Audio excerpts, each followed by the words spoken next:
नमस्कार, news world के खास कार्यक्रम इनसाइड राजतंत्र में आपका स्वागत है।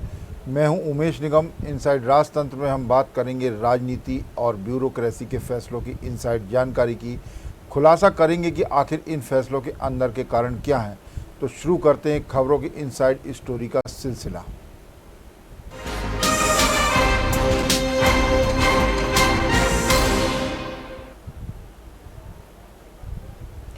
राज्य सरकार के द्वारा जारी की गई नई तबादला नीति करीब 2 साल पहले चर्चा में आए हनी ट्रैप मामले की झलक दिखाई दे रही है, जिसमें आईएएस सहित हर स्तर के अफसरों के नाम चर्चा में आए थे।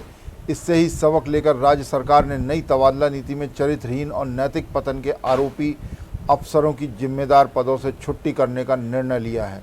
ऐसे अफसरों को कार्यपालिक पदों पर पदस्थापना करने से नई तबादला नीति में मनाही की गई है। इसके अलावा लिंगानुपात की स्थिति में सुधार के मद्देनज़र राज्य सरकार ने कम लिंगानुपात वाले जिलों में महिला अधिकारियों की पदस्थापना करने का नई तबादला नीति में निर्णय लिया है। दरअसल लिंगानुपात में मध्य प्रदेश इस बार 8वें स्थान पर आया है। मध्य प्रदेश में 1000 लड़कों के मुकाबले 925 बच्चियां ही हैं। इस मामले में पड़ोसी राज्य छत्तीसगढ़ की स्थिति मध्य प्रदेश से बेहतर है। यहाँ 1000 बेटों के मुकाबले 958 बेटियाँ हैं।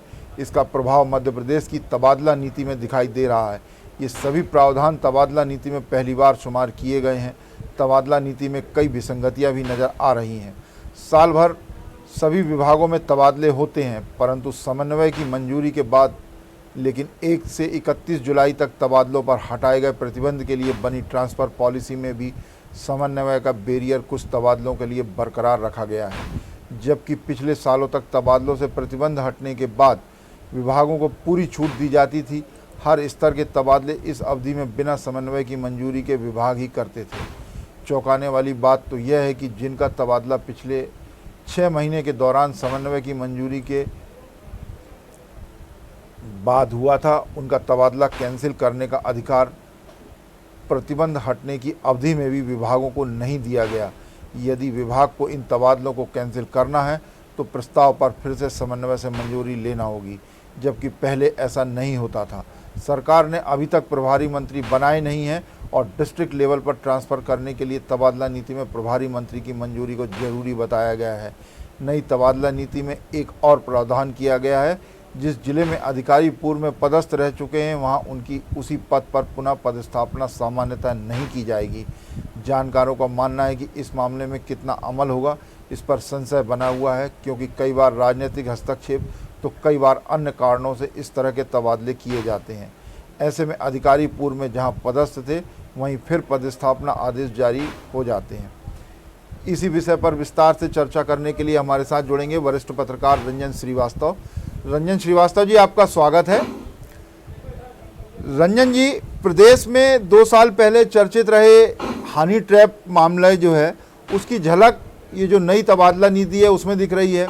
नई तबादला नीति में स्पष्ट निर्देश दिए गए हैं कि नैतिक पतन के जो आरोपी अधिकारी हैं उनकी जो है वो कार्यपालिक जिम्मेदारी के उस पे पदस्थापना ना की जाए। क्या कहेंगे आप इसको? देखिए, बड़ा इंटरेस्टिंग पॉइंट है जी उमेश जी। एक तो देखिए, जो प्रशासन है, अशासन है जी, उसमें चीज क्लियर है। हम केवल इस पॉइंट पे बात करेंगे जो आपने नैतिक पतन वाली बात की है जी जी, कि अगर कोई नैतिक पतन का दोषी कहे या फिर जिसके ऊपर कोई केस चल रहा है, जी जी, जैसे आजकल वर्क प्लेस है उस पर भी काफी सेक्सुअल हरासमेंट केसेज होते हैं जी, अधिकारियों के खिलाफ कंप्लेंट होती है। तो जहाँ भी प्राइमा फेसी कोई दोषी पाया जाता है जी कमेटी की जांच में, विभाग कमेटी हो या शासन ने जो भी कमेटी निश्चित की हो, जी, तो उसको कोई पदस्थापना नहीं मिलना चाहिए। जी जी, लेकिन अगर आप देखेंगे उमेश जी, आप तो लगातार रिपोर्टिंग कर रहे हैं, चाहे पुलिस में हो चाहे दूसरे डिपार्टमेंट, हम एक का नाम नहीं लेना चाहेंगे। जी जी, बहुत से ऐसे लोग हैं जो नैतिक पतन के आरोप लग चुके हैं जी, और परसेप्शन भी है उन्होंने गलत किया होगा, फिर भी उनको ऐसी फील्ड पोस्टिंग दी जाती है। जी हाँ, आपने चूंकि हनी ट्रैप की बात की तो हरभजन सिंह का केस आपके सामने है। जी हाँ, जो भी केस जो डिटेक्ट हुआ, जो पकड़े गए, तो नहीं है कि पहले दिन से वो चल रहा होगा, जी हाँ, पहले से नहीं चल रहा होगा। तो प्रॉब्लम क्या है कि जब कोई कंप्लेंट होती है तब सरकार का ध्यान जाता है। सरकार के अंदर एक मैकेनिज्म होना चाहिए जो ऐसे अधिकारी पर लगातार निगाह रखे। जी। आप जो पोस्टिंग की बात हो रही है, भाई आप पोस्टिंग जब शुरू हो रही है तब आप प्रयास कर रहे हैं, कितना होगा तो बात की बात है, लेकिन ऐसे काम ना हो पाए जो भी अधिकारी हैं उनमें नैतिक पतन ना हो या उनमें डर भय रहा है, वो तो साल भर काम चलना चाहिए, लेकिन नहीं होता वो। तो जब कोई केस हो गया, किसी महिला ने केस कर दिया, किसी और ने केस कर दिया, तब सरकार की आंख खुलती है, तब एक क्लाज ऐसे लाए जाते हैं। तो प्रयास तो होना चाहिए कि साल भर एक काम चले, लगातार 24/7 चले, कि कोई भी अधिकारी जो नैतिक पतन का दोषी है, कंप्लेंट हो ना हो, उस पर सरकार की निगाह रखनी चाहिए और ऐसे लोगों को फुल पोस्टिंग से दूर रखना चाहिए। रंजन जी, कई स्तर पर तबादला नीति में अभी देखा गया है कि कई स्तर पर समन्वय में जो है तबादले आदेश की मंजूरी लेने की बात कही गई है, कई जगह छूट दी गई है, तो बहुत सारे मामलों में उन्होंने समन्वय का बैरियर बरकरार रखा है। जबकि पहले जो तबादला नीति जारी होती थी उसमें आमतौर पर ये देखा गया है कि जब तबादलों में छूट दे दी जाती थी जिस अवधि के लिए, उस अवधि के लिए विभाग को ही पूरी तरह जिम्मेदारी दे दी जाती थी कि विभाग तबादला करेगा, उसमें समन्वय में प्रस्ताव उस अवधि में भेजने का कोई प्रावधान नहीं रखा जाता था। लेकिन इस बार की जो तबादला नीति है उसमें समन्वय का जो बैरियर है वो बरकरार रखा गया है कुछ पदों के लिए, तो इसको किस तरह देखते हैं? क्योंकि बैरियर यदि बरकरार है तो स्वतंत्रता तो नहीं मिली उनको तबादला करने की। समन्वय का मामला वहीं पे आता है जहाँ पे किसी कारण से जो डिपार्टमेंट के लेवल पे नहीं होता है, तो आपने देखा होगा समन्वय सीएम तक जाता है। जी हाँ, सीएम भी रहते हैं, चीफ सेक्रेटरी भी रहते हैं। इसको इस तरह से देखना चाहिए उमेश जी कि बहुत सारे इफ एंड बट है, बहुत सारे, मैं पॉलिटिकल प्रेशर की बात भी करूंगा जी, कई बार उसमें एमएलए भी है, एमपी भी है, जो जनप्रतिनिधि है जी, उनके खिलाफ बहुत से पॉलिटिकल लीडर्स है। कई बार समन्वय के नाम पे ऐसे लोगों को सेटिस्फाई करने की कोशिश होती है, चलो विभाग के थ्रू अपार्टमेंट ट्रांसफर नहीं हो पाया है, तो समन्वय के थ्रू अगर उसमें कुछ, अगर जो भी केस है उनमें कोई दम है, कोई इसमें उसका ग्राउंड अगर ठीक है तो ऐसे लोग कर दिया जाए। तो एक स्क्रीन है, मतलब एक उसका रास्ता निकाला गया है जी। लेकिन अगर समन्वय में केस बढ़ते हैं, इसका मतलब डिपार्टमेंट के लेवल पे जो ट्रांसफर हो रहे हैं, पोस्टिंग हो रही है, उनमें कहीं बहुत ज्यादा गड़बड़ है। तो एक लेवल पे ठीक है, अगर समन्वय हो रहा है तो एक बैरियर होना चाहिए, स्क्रीनिंग भी होना चाहिए। तो कई बार पॉलिटिकल इंटरफेरेंस इतना ज्यादा हो जाता है कि सब चीज गड़बड़ हो जाता है, इसका मतलब रह नहीं जाता समन्वय या नहीं समन्वय। रंजन जी, 28 जून आज हो चुकी है और 1 जुलाई से तबादले पे प्रतिबंध हट रहे हैं, लेकिन अभी तक जो है प्रभारी मंत्री नहीं बने और प्रभारी मंत्रियों का जिक्र किया गया है तबादला नीति में कि जिले स्तर पे जो तबादले होंगे उसमें प्रभारी मंत्री से परामर्श किया जाए। तो अब प्रभारी मंत्री नहीं बने, और प्रभारी मंत्री क्यों नहीं बने ये सर्वविदित है कि कई राजनीतिक कारण हैं जिन वजह से प्रभारी मंत्रियों को नहीं बनाया गया है। और पहली बार ऐसा हुआ है कि बहुत लंबा समय हो गया है जो मंत्रियों को जिले का प्रभार नहीं दिया गया है, जरूरत पड़ने पे बीच बीच में देते रहे हैं। लेकिन तबादला नीति में जरूर बात की गई है प्रभारी मंत्री की, और प्रभारी मंत्री है नहीं, तो इसको आप किस तरह देख रहे हैं? देखिए, पहली बात तो है उमेश जी, जो जुलाई का मामला ट्रांसफर का है जी, ये बहुत ही ट्रेडिशनल एक सिस्टम है जी। पहले जब स्कूल का सेशन, देखिए सबसे ज्यादा सफर कौन करता है ट्रांसफर में? जो बच्चे होते हैं जी हाँ, बिल्कुल, अधिकारियों सब बच्चे भी सफर करते हैं जी। उनका स्कूल छूटता है, उनकी जगह छूटती है, तो बच्चों का जो भी शैक्षिक उनका जो अध्ययन है, उनका स्टडी है, वो इफेक्ट ना हो, इसलिए जुलाई में रखा गया है कि बच्चों का सेशन पूरा हो जाए। बात पुरानी थी, अब तो जो सेशन चालू होता है उमेश जी, अब तो अप्रैल चालू हो जाता है। तो देखा जाए अगर बच्चों के हिसाब से करना चाहिए तो अप्रैल से करना चाहिए, जिससे बच्चों का नई जगह पे एडमिशन हो जाए, ठीक है, सच बच्चों का वो किनारे कर देते हैं। अब रहा जुलाई की बात, तो जाहिर है जब प्रभारी मंत्री का एक अस्तित्व है, उसका एक रोल होता है, हम लोग देखते आए हैं, उनका एक जो उनका स्थान है। अगर प्रभारी मंत्री नहीं है तो जाहिर है कि आप एक जगह पे कई मंत्रियों का दबदबा रहेगा, उसमें इंटरफेरेंस रहेगा। मान लीजिए इंदौर की बात है तो जितने वहाँ पे लोग प्रभुत्व वाले नेता है सबका इंटरफेरेंस करना चाहेंगे उसमें, तो प्रभारी मंत्री नहीं होने से अव्यवस्था होती है जरा सा। और अगर नहीं है तो जाहिर है कि वो बहुत सारे जितने मंत्री हैं किसी न किसी का उसमें कुछ ना कुछ हित होता ही है, किसी के चाहने वाले लोग होते हैं, पास के लोग होते हैं, उसमें व्यवस्था गड़बड़ होती है। मेरा कहना है कि अगर जुलाई में वाकई आप ट्रांसफर खोलते हैं तो जुलाई में बंद हो जाना चाहिए। होता क्या उमेश जी, ट्रांसफर साल भर चलते रहते हैं, तो फिर जुलाई का मतलब नहीं है। जी हाँ, बिल्कुल साल भर चलते रहते हैं और समन्वय में जाते हैं। अपन ने देखा कि हर विभाग में साल भर जो है काफ़ी संख्या में तबादले हुए, उसके बाद अब ये प्रतिबंध। लेकिन जो ये प्रभारी मंत्री वाली बात है रंजन जी, प्रभारी मंत्री होने से क्या होता है कि एक ही मंत्री है जो सारी चीज़ों को देखता है या करता है, सबकी बातों को सुनता है और उसके बाद उस पर निर्णय करवाते हैं। लेकिन जब प्रभारी मंत्री नहीं है तो फिर स्वाभाविक है कि कई लोगों का हस्तक्षेप हो जाता है, तो ऐसे में तो और ज़्यादा स्थिति बिगड़ सकती है कि कई लोगों के रोल इसलिए उम्मीद होता है कि जो कई बार अधिकारियों की स्वेच्छाचारिता होती है, जी जी, जो उस पे कई बार आप देखे होंगे जब भी अधिकारियों का सब कुछ होता है तो ट्रांसफर पोस्टिंग में एक कई बार होता लाइक्स डिसलाइक्स आ जाते हैं बीच में, आप किसको पसंद करते हैं किसको नापसंद करते हैं और कई फैक्टर्स होते हैं। तो प्रभारी मंत्री होने से होता है कि जो ब्यूरोक्रेटिक रोल है उस पर लगाम लगती है, उस पर अंकुश रहता है और एक लेयर रह जाता है कि भाई अधिकारी तो है, एक नया लेयर उनका मंत्री का भी है जी। तो कई बार उसमें एक बैलेंस रहता है।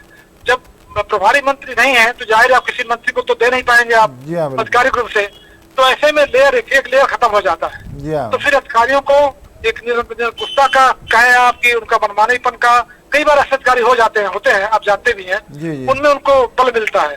तो ऐसे में जो इम्प्लाई है जिसका ट्रांसफर हो रहा है उसको सफर करना पड़ता है, वो प्रताड़ित होता है। कई बार ऐसे केस देखने में आए। जी जी, रंजन जी, तबादला नीति में एक और बात देखी गई है कि उसमें एक उल्लेख किया गया है कि उसी पद पर पुनः पदस्थापना की जो है तबादला नीति में मनाही की गई है कि जो जिस पद पे किसी जिले में रह चुका है तो सेम पद पे उसको दोबारा उसी जिले में या उसी पद पर पदस्थ ना किया जाए, विशेष परिस्थितियों की बात अलग है। तो ये सभी जानते हैं कि कई बार जो है राजनीतिक हस्तक्षेप हैं या कई अन्य कारणों से तबादले होते हैं, तो ये कहाँ तक संभव है कि जो मतलब सेम पद पर दोबारा पदस्थापना ना हो पाए? क्योंकि अपन ने कई बार देखा है कि थोड़े समय बाद फिर से उसी पद पर कुछ अधिकारियों की पदस्थापना हो जाती है। बहुत सारी जगह बहुत सारे विभागों में इस तरह का देखा गया, तो इस पे कैसे रोक लग पाएगी? नहीं, आप सही कहा आपने कि ये होता है और इसीलिए कई बार जो प्रशासन में जो कई बार गड़बड़ियां सामने आती हैं जी, कई बार अनियमितता होती है, कई बार निरंकुशता होती है।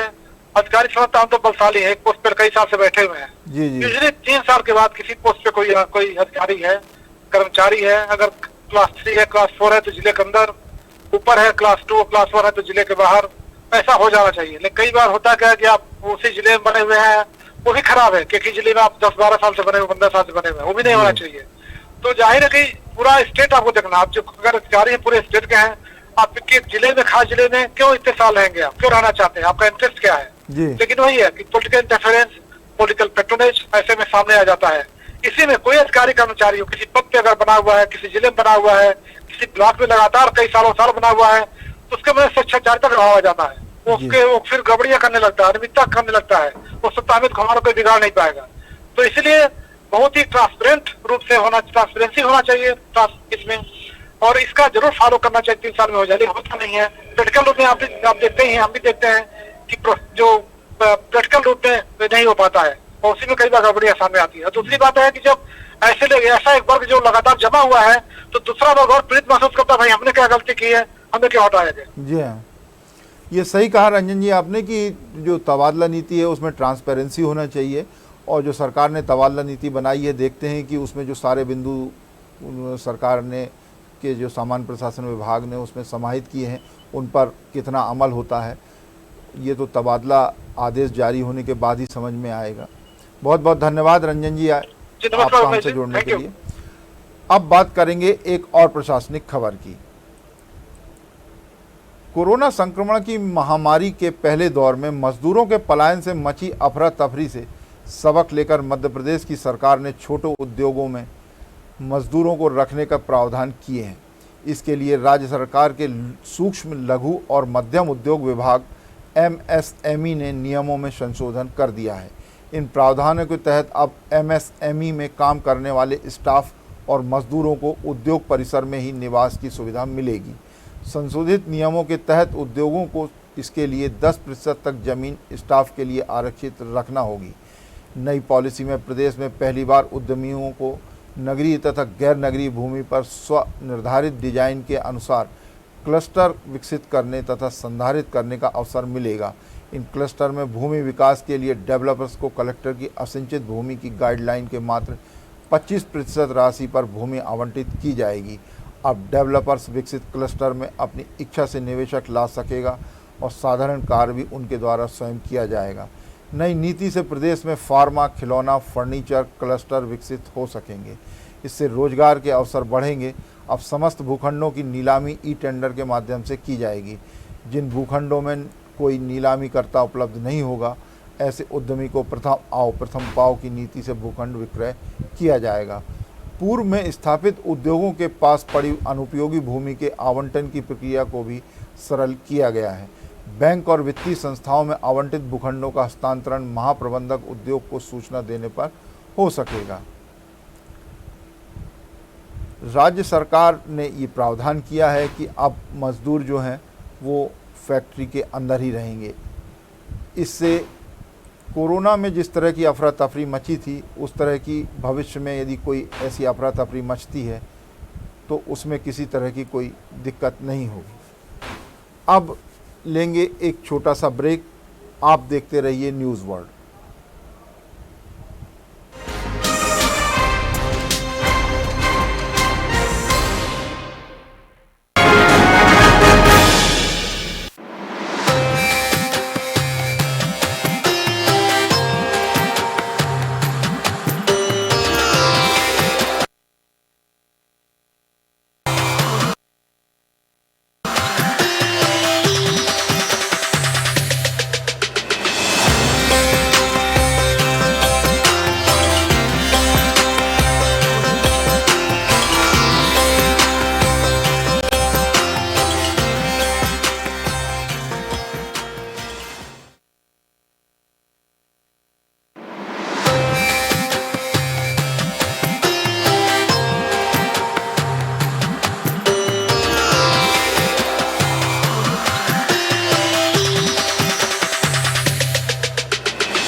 ब्रेक के बाद एक बार फिर आपका स्वागत है। अब चर्चा करेंगे एक और प्रशासनिक खबर की। बिजली महंगी करने के मामले में शासन स्तर पर असमंजस की स्थिति बनी हुई है। नगरीय निकाय चुनाव तक बिजली के नए टैरिफ को रोका जा सकता है। हाई कोर्ट से स्टे खारिज होने के बाद भी विद्युत नियामक आयोग ने बिजली के नए टैरिफ लागू करने के प्रस्ताव को अभी तक हरी झंडी नहीं दी है। दरअसल सरकार चुनाव के पहले बिजली दरें बढ़ाकर कोई जोखिम उठाने के मूड में नहीं दिख रही। पिछले 3 साल से लोकसभा व विधानसभा चुनाव और इसके बाद कोरोना महामारी के कारण बिजली टैरिफ समय पर लागू नहीं हो पा रहा था। इसलिए विद्युत नियामक आयोग ने इस साल प्लानिंग की थी कि अप्रैल में ही बिजली के नए टैरिफ लागू कर दिए जाएं। लेकिन हाई कोर्ट से स्टे मिल जाने के कारण विद्युत नियामक आयोग की यह प्लानिंग धरी रह गई। हालांकि बिजली कंपनियों ने इस साल फरवरी में ही टैरिफ पिटीशन विद्युत नियामक आयोग में जमा करा दिए थे। इसमें 2629 करोड़ रुपए के घाटे की भरपाई के लिए बिजली दरों में 6.23% औसत वृद्धि की अनुमति मांगी गई थी। हाई कोर्ट से इस मामले में स्टे भी हट चुका है। इसलिए विद्युत नियामक आयोग के सामने टैरिफ को लागू करने के लिए कोई वैधानिक अड़चन भी नहीं है। वैसे भी नियमानुसार पिटीशन स्वीकृत होने के 120 दिन में टैरिफ आदेश जारी करना होता है। आयोग जिस दिन टैरिफ का ऐलान करेगा उसके 1 सप्ताह बाद उसे प्रदेश में लागू किया जाएगा। पिछले हफ्ते विद्युत नियामक आयोग द्वारा नए टैरिफ लागू किए जाने के प्रस्ताव को मंजूरी देने की संभावना थी ताकि बिजली की नई टैरिफ को 1 अगस्त से लागू किया जा सके। लेकिन नगरीय निकाय चुनाव की सुगबुगाहट के चलते राज्य सरकार अब बिजली की दरें बढ़ाने के मामले में हाल फिलहाल कोई खतरा मोल नहीं लेना चाह रही है। इसलिए बिजली उपभोक्ताओं को कुछ महीने और राहत मिलने की संभावना जताई जा रही है। पहले ही बिजली उपभोक्ताओं को हाई कोर्ट में स्टे के चलते बिजली की दरें महंगी होने से करीब 3 महीने की राहत मिल चुकी है। बिजली की दरें बढ़ाने पर सरकार असमंजस में है। हाई कोर्ट ने हालांकि इस पर स्टे हटा दिया है और अब विद्युत नियामक आयोग के हाथ में है कि नया टैरिफ वो कब से लागू करती है। फिलहाल नगरीय निकाय चुनाव पर स्टे लगा हुआ था, स्टे हट गया है। उसके बाद नगरीय निकाय चुनाव की सुगबुगाहट शुरू हो गई है, इसलिए सरकार किसी तरह का कोई खतरा मोल नहीं लेना चाहती कि चुनाव पर बिजली की जो दरें बढ़ेंगी उसका कोई असर हो और उसका कोई प्रभाव सरकार सत्ताधारी दल पर पड़े। अब बात करेंगे इनसाइड राजतंत्र के एक खास सेगमेंट चलते चलते की, जिसमें राजनीति या ब्यूरोक्रेसी के क्षेत्र में चर्चित प्रसंग की बात की जाती है। तो आज ब्यूरोक्रेसी से जुड़ा एक प्रसंग खासा चर्चा का विषय बना हुआ है। आजकल एक प्रमुख सचिव का तबादला करवाने के लिए उनकी पत्नी बहुत ज़्यादा सक्रिय हैं। तबादला करवाने के लिए वे एड़ी चोटी का जोर लगा रही हैं। हाल फिलहाल में मोहतरमा को सफलता हाथ लगती नहीं दिख रही। प्रमुख सचिव बनने से पहले जब साहब मालवांचल में पदस्थ थे, तब मोहतरमा भोपाल से जाने वाले नेताजी की पत्नी को जमकर मार्केटिंग करवाती थी। इस तबादले के लिए उन्हीं नेताजी की पत्नी से भी मोहतरमा निवेदन कर चुकी, लेकिन तबादला नहीं हो पा रहा है। दरअसल इस तबादले के पीछे प्रमुख सचिव की पत्नी की मंशा भी बड़ी रोचक है।